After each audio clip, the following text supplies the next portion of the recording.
Being a native of Colorado, we often took trips to Estes Park by way of Highway 36 through Lyons, and it wasn't until recently that we took the trip to Estes Park by way of the Big Thompson Canyon, and it absolutely blew me away. We recently took my 75-year-old mother through that same scenic drive, and she said it is well worth your time to take the trip up the Big Thompson Canyon. Here's a little peek at why you want to plan your next trip or just a Sunday drive through the Big Thompson Canyon. Well, the opportunity to see different landscapes in Loveland as you drive west from I-25 is just unbeatable. You're going to have the farming, plains community. Then you're going to be through town and you're going to have these hogbacks where it looks like the land just rose up from a sleeping giant. Then you're going to hit the mouth of the canyon where it looks like the giant totally rolled over and all of the dishes got stacked up on their sides. And then you're going to enjoy the valley and the canyon. And then you pop out into Estes Valley and the mountains are right in front of you, just begging to be climbed.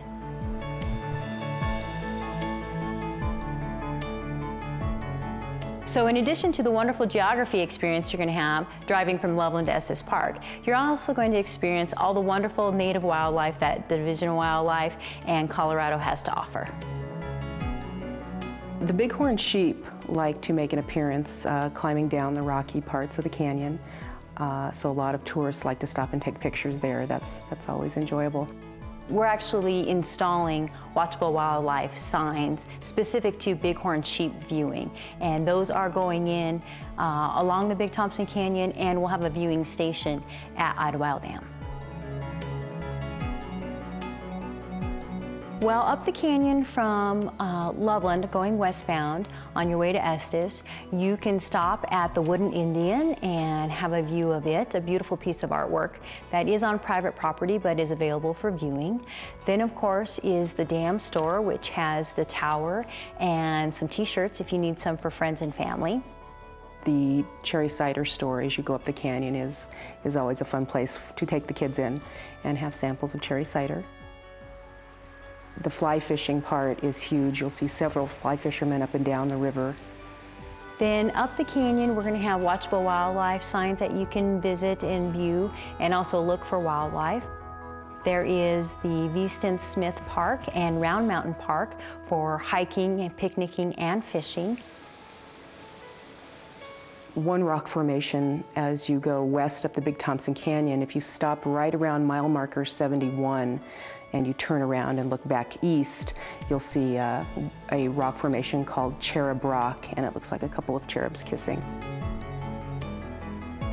Farther up the canyon at about mile marker 77, there is Idlewild Dam, which is also a fishing area and rest area. And across the street is a wonderful memorial to the victims and first responders to the 1976 Big Thompson flood. The town of Drake is the first little town you'll hit as you come up through the Big Thompson Canyon. You'll start by seeing the Big Thompson Canyon Fire Department, and as you move west into Drake proper, there's a teeny post office, restaurant, there's a deli, usually an ice cream stand along the way. The turnoff says Glen Haven, so this very small town of Glen Haven would be off to your right, up County Road 43. Glen Haven is well known in the area for its cinnamon rolls on Sunday morning. So there's a bakery there and they do produce very tasty cinnamon rolls and have a general store, sell local crafts and that kind of thing. As Glen Haven Road, or County Road 43, also known as Devil's Gulch Road, curves up, that's a secondary route to Estes. So if you take that scenic route up there, you'll eventually get to Estes Park and come right up on top of the crest of the hill where you'll see Long's Peak and the whole mountain range. If you go to Larimer County Road 43, you're going to drive up a nice windy canyon road through Glen Haven onto the backside of Estes Park.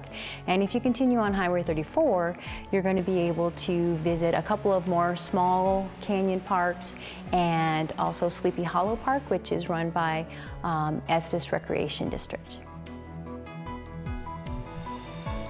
In your drive up the Big Thompson Canyon, after seeing the sites like the Cherry Cider Store, you're going to come across a number of bed and breakfasts, and I would encourage everyone to stop and check out the small businesses along the Big Thompson Canyon, because you won't find a chain, you won't find a big conglomerate of any type business. It's all very unique storefronts or small mom and pop type places.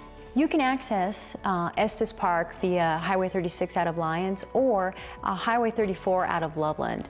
And I would recommend the Highway 34 route just because it has so many places to stop and see and visit. You can make a day out of it. There's places to picnic, there's places to rest, there's places to hike.